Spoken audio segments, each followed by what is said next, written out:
Hello বন্ধুরা, আমার নাম হচ্ছে রাজ। আমার একটা ইউটিউব চ্যানেল আছে, তার নাম হচ্ছে রাজ লাইভ। আমি যখন শর্ট ভিডিওতে বলেছিলাম আমার একটা লং ভিডিও আসবে, ওটা চলে এসেছে, তোমরা দেখো। গেম প্লে, এটা আর দুটো গল্প হবে, শোনো। একটা ছাগল চুরির, আর তারপর একটা হচ্ছে একটা মাতাল্লের গল্প। আমার চ্যানেলটা সাবস্ক্রাইব করে দাও এবং লাইক কমেন্ট করো, কারণ আমি অনেক কষ্টে ভিডিও বানাই। তাহলে ভিডিওটা ওটা এনজয় কর, আর পুরো ভিডিওটা শেষ পর্যন্ত দেখবে। এক ছিল ছোট্ট একটা গ্রাম, নাম ছিল বীরখাম। গ্রামটা ছিল খুবই শান্ত, চারদিকে সবুজ ধান ক্ষেত, পুকুর আর তালগাছ। এই গ্রামেই থাকতো এক গরিব কৃষক, নাম তার রহিম মিয়া। রহিম মিয়ার সংসার খুব বড় না, স্ত্রী আর এক ছোট ছেলে। কিন্তু তাদের জীবনের সবচেয়ে বড় ভরসা ছিল একটা ছাগল, নাম চম্পা। চম্পা ছিল খুবই শান্ত আর আদুরে। প্রতিদিন সে দুধ দিত, আর সেই দুধ বিক্রি করেই রহিম মিয়ার সংসার চলত। রহিম চম্পাকে নিজের সন্তানের মতোই ভালোবাসত। প্রতিদিন সকালে সে চম্পাকে নিয়ে মাঠে যেত, ঘাস খাওয়াতো, আর সন্ধ্যায় তাকে নিয়ে বাড়ি ফিরত। কিন্তু একদিন ভোরবেলা উঠে রহিম দেখল চম্পা নেই।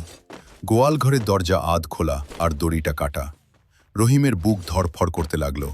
সে চিৎকার করে উঠল, চম্পা, চম্পা কোথায় গেলি? তার চিৎকার শুনে প্রতিবেশীরা ছুটে এলো। সবাই মিলে খোঁজাখুঁজি শুরু করলো, কিন্তু কোথাও চম্পার দেখা মিলল না। তখন গ্রামের এক বুড়ো লোক বলল, রাতে নাকি এক অচেনা লোককে গ্রামে ঘুরতে দেখা গেছে। আমার মনে হয় ছাগলটা চুরি হয়েছে। এই কথা শুনে রহিমের মাথায় যেন বাজ পড়ল। সে ভাবতে লাগলো, কে এমন কাজ করতে পারে? তার তো কারোর সঙ্গে শত্রুতা নেই। রহিম ঠিক করল, সে যেভাবেই হোক চম্পাকে খুঁজে বের করবে। সে পাশের গ্রাম, বাজার, এমনকি জঙ্গলের দিকেও খোঁজ করতে শুরু করল। 3 দিন কেটে গেল, কিন্তু কোনো খোঁজ নেই। তার মন ভেঙে পড়তে লাগলো। চতুর্থ দিনে রহিমের সঙ্গে দেখা হলো তার বন্ধু সোহেলের। সোহেল বলল, দেখ রহিম, এভাবে খুঁজে লাভ হবে না, আমাদের একটু বুদ্ধি খাটাতে হবে। রহিম জিজ্ঞেস করল, কিভাবে? সোহেল বলল, আমরা একটা ফাঁদ পাতি, খবর ছড়িয়ে দিই যে তুই নতুন একটা ছাগল কিনেছিস, চোর আবার আসবে। পরিকল্পনাটা রহিমের ভালো লাগলো। তারা গ্রামের লোকদের দিয়ে গুজব ছড়িয়ে দিল। রাতে রহিম তার গোয়াল ঘরে একটা অন্য ছাগল রেখে দিল, আর নিজে ও সোহেল লুকিয়ে রইল। রাত গভীর হলো, চারদিকে নিস্তব্ধতা। হঠাৎ একটা ছায়া ধীরে ধীরে গোয়াল ঘরের দিকে এগিয়ে এলো। সে খুব সাবধানে। একটা ছোট্ট গ্রামে থাকতো এক লোক, নাম তার নিতাই।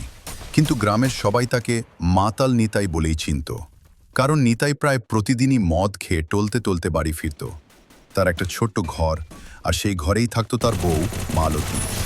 মালতী ছিল একদম তার উল্টো, শান্ত, পরিশ্রমী আর বুদ্ধিমতী। সে প্রতিদিন কাজ করত, ঘর সামলাতো, রান্না করত। কিন্তু নিতাই, সে দিনের বেলা কাজ করতে যেত ঠিকই, কিন্তু যা রোজগার করত তার অর্ধেকই মদ খেয়ে উড়িয়ে দিত। একদিন সন্ধ্যায় নিতাই আবার টলতে টলতে বাড়ি ফিরছে, হাতে একটা ভাঙা লাঠি, মুখে গান, আমি রাজা, আমি বড় লোক। রাস্তার লোকেরা হাসছিল, কেউ কেউ বলছিল, এই নিতাই আবার শুরু করলো।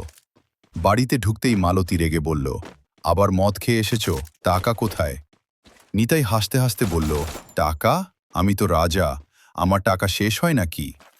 মালতী বিরক্ত হয়ে বলল, এইভাবে আর চলবে না, সংসার কিভাবে চলবে বলো? নিতাই কোনো উত্তর না দিয়ে মাটিতে শুয়ে পড়ল আর ঘুমিয়ে গেল। এভাবে দিন চলতে লাগল। মালতী অনেকবার বুঝিয়েছে, ঝগড়া করেছে, কেঁদেছে, কিন্তু নিতাই বদলায়নি। একদিন গ্রামের হাটে বড় একটা ঘটনা ঘটল। নিতাই মদ খেয়ে হাটে গিয়ে সবাইকে বলছে, আমি সব থেকে শক্তিশালী লোক, কেউ আমার সঙ্গে লড়তে পারবে? লোকজন মজা পেয়ে তাকে উস্কে দিল। শেষে নিতাই পড়ে গিয়ে কাদায় লুটোপুটি খেল। সবাই হেসে উঠল। এই খবর মালতীর কানে গেল। সে খুব লজ্জা পেল। রাতে নিতাই বাড়ি ফিরলে মালতী চুপচাপ ছিল, কোনো কথা বলল না। নিতাই অবাক হয়ে বলল, কি হলো, আজ কিছু বলছো না? মালতী ধীরে বলল, বলতে বলতেও তো কিছু হয় না, আজ গ্রামের সবাই তোমাকে নিয়ে হাসছে। নিতাই প্রথমবার একটু থমকে গেল, সে কিছু বলল না। পরদিন সকালে মালতী একটা প্ল্যান করল। সে নিতাইকে বলল, শোনো, আজ তুমি যদি মদ না খাও, আমি তোমার পছন্দের খাবার রান্না করব। নিতাই একটু হাসল, ঠিক আছে, দেখি পারি কি না। সেদিন নিতাই অনেক কষ্ট করে মদ খায়নি। সন্ধ্যায় বাড়ি ফিরে দেখে মালতী তার পছন্দের মাছের ঝোল আর ভাত রান্না করেছে। নিতাই খুব লাগলো জানাও, এবং কমেন্ট করো, সাবস্ক্রাইব করো, লাইক করো। বাকি গেম প্লেটা দেখো।